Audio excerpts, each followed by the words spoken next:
Hello friends, আজ থেকে আমরা শুরু করতে যাচ্ছি আমাদের কালি Linux basic to advance command series. তুমি যদি একজন successful ethical hacker, cyber security expert অথবা পেনিট্রেশন টেস্টার হতে চাও, তাহলে তোমার প্রথম রিকোয়ারমেন্ট হবে লিনাক্স বেসড অপারেটিং সিস্টেম ব্যবহার করতে জানা। কারণ সাইবার সিকিউরিটি ওয়ার্ল্ডের বেশিরভাগ পাওয়ারফুল টুল এবং সার্ভার লিনাক্স বেসড, আর কালি লিনাক্স হলো ইথিক্যাল হ্যাকিং এবং সিকিউরিটি টেস্টিং এর জন্য সবচেয়ে জনপ্রিয় অপারেটিং সিস্টেমগুলোর মধ্যে একটি। তাই এই সিরিজে আমরা step by step Kali Linux কমান্ডগুলো শিখব। আর এই ভিডিওটা হচ্ছে আমাদের এই সিরিজের প্রথম পার্ট।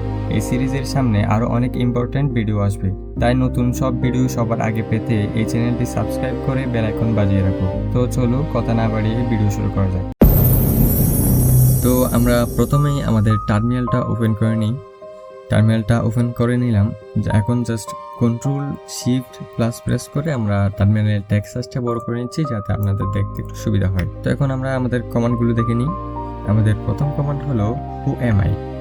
এই কমান্ডের মাধ্যমে আমরা আমাদের ইউজার নেমটা দেখতে পাবো। আমি আমার ইউজার নেমটা দেখার জন্য হু এম আই টাইপ করে ইন্টারপ্রেস করলাম। দেখতে পাচ্ছি এখানে আমার ইউজার নেমটা হলো কালি। এটা হলো আপনি যখন আপনার কালি লিনাক্সটা ইনস্টল করবেন, তখন আপনি এখানে যে ইউজার নেমটা দিবেন সেই ইউজার নেমটা এখানে দেখতে পাবেন। তো আমরা চলে যাই আমাদের দ্বিতীয় কমান্ড পাসওয়ার্ড। এই কমান্ডের মাধ্যমে আমরা আমাদের ইউজার নেমের পাসওয়ার্ডটা চেঞ্জ করতে পারি, অর্থাৎ ইউজারের পাসওয়ার্ডটা চেঞ্জ করতে পারি। একটা বিষয় খেয়াল করবেন, আমাদের পাসওয়ার্ডের স্পেলিংটা হবে BASSWD। এটা অবশ্যই খেয়াল রাখবেন।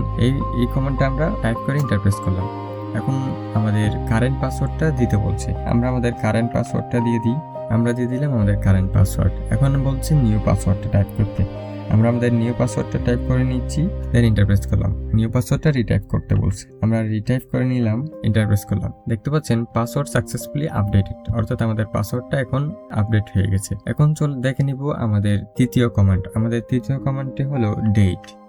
এই কমান্ডের মাধ্যমে আমরা আমাদের আজকে কত তারিখ, কি বার এবং আজকের টাইমটা এক্স্যাক্টলি কি এবং কত সাল, এই সব বিষয় দেখতে পারি। তো আমরা ডেট টাইপ করে ইন্টারপ্রেস করলাম। তাহলে এখানে দেখতে পাচ্ছি আজকে সোমবার প্লাস আজকে কত মাস, কত তারিখ এবং এক্স্যাক্ট টাইম প্লাস আমাদের আজকে কত সাল, এসব। এখন আমরা চলে যাব আমাদের চতুর্থ কমান্ড ইউনেম।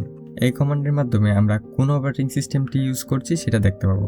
তো আমরা ইউনেম টাইপ করে ইন্টারপ্রেস করলাম। আমরা দেখতে পাচ্ছি আমরা লিনাক্স ইউজ করছি, আর কেউ যদি ম্যাক অথবা উইন্ডোজ ইউজ করে তাহলে সে ম্যাক অথবা উইন্ডোজ দেখতে পেত। এখন চলে যাব আমাদের নেক্সট কমান্ড ক্লিয়ার। এই কমান্ডের মাধ্যমে আমরা আমাদের টার্মিনাল পেজটাকে একদম ক্লিয়ার করে ফেলতে পারি। এখন দেখতে পাচ্ছেন আমাদের আগে যত সব কমান্ড ইউজ করেছিলাম, এই সব কমান্ডের ফলে আমাদের টার্মিনাল পেজটা দেখতে অনেকটাই খারাপ লাগছে। আমরা ক্লিয়ার টাইপ করে ইন্টারপ্রেস করলাম, তাহলে দেখতে পাচ্ছেন আমাদের টার্মিনালটা একদম ক্লিন হয়ে গেছে। এখন চলে যাব আমাদের নেক্সট কমান্ড রিবুট। এর মাধ্যমে আমরা আমাদের পিসিটাকে রিস্টার্ট করতে পারি। অর্থাৎ আমরা নর্মালি কি করি, আমাদের নর্মালি রিস্টার্ট করার জন্য পাওয়ার বাটন এখান থেকে যায়, দেন এখান থেকে আমরা রিস্টার্ট করি।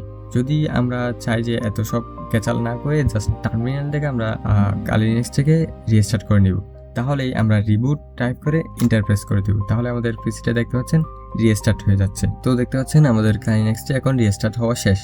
তো এখন আমরা সিম্পলি আবার টার্মিনালটা ওপেন করে নিব, দেন টেক্সট সাইজটা একটু বড় করে নিলাম। এখন আমরা দেখে নিব আমাদের 8 number command sudo apt update. এর মাধ্যমে আমরা আমাদের অপারেটিং সিস্টেমটিকে অর্থাৎ কালি লিনাক্সটিকে আপডেট করে নিতে পারি। তো আমরা sudo apt আপডেট দিলাম, দেন ইন্টারপ্রেস করলাম। তাহলে আমাদের পাসওয়ার্ড চাইছে, আমরা পাসওয়ার্ডটা দিয়ে দিব, দেন ইন্টারপ্রেস করলাম। তাহলে দেখতে পাচ্ছেন আমাদের কালি লিনাক্সটি কিন্তু আপডেট হওয়া শুরু হয়ে গেছে। এখন আমরা দেখে নিব আমাদের নবম command sudo apt upgrade -y। এই কমান্ডের মাধ্যমে আমরা আমাদের কালি লিনাক্সটিকে আপগ্রেড করতে পারি। আমরা একটু আগে যেই আপডেট করেছিলাম, যেই প্যাকেজগুলো আপডেট করেছি, সেই প্যাকেজগুলোকে আপগ্রেড করে নিব।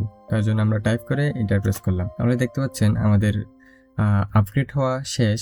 দেন আমরা এখন দেখে নিব আমাদের দশম কমান্ড এক্সিট। এই কমান্ডের মাধ্যমে আমরা আমাদের টার্মিনালটিকে এই ক্রস বাটনে প্রেস না করে সরাসরি কমান্ডের মাধ্যমে ক্লোজ করে দিতে পারি। দেন আমরা এক্সিট টাইপ করলাম, দেন ইন্টারপ্রেস করলাম। তাহলে দেখতে পাচ্ছেন আমাদের টার্মিনালটি একদমই ক্লোজ হয়ে গেছে। তো আজকের ভিডিওটা এই পর্যন্তই। সামনে আমাদের আরো অনেকগুলো ভিডিওর পার্ট আসবে, সেই সব পার্ট দেখার জন্য চ্যানেলটিকে সাবস্ক্রাইব করে বেল আইকন বাজিয়ে রাখুন। আজকের জন্য এটুকুই। আল্লাহ হাফেজ।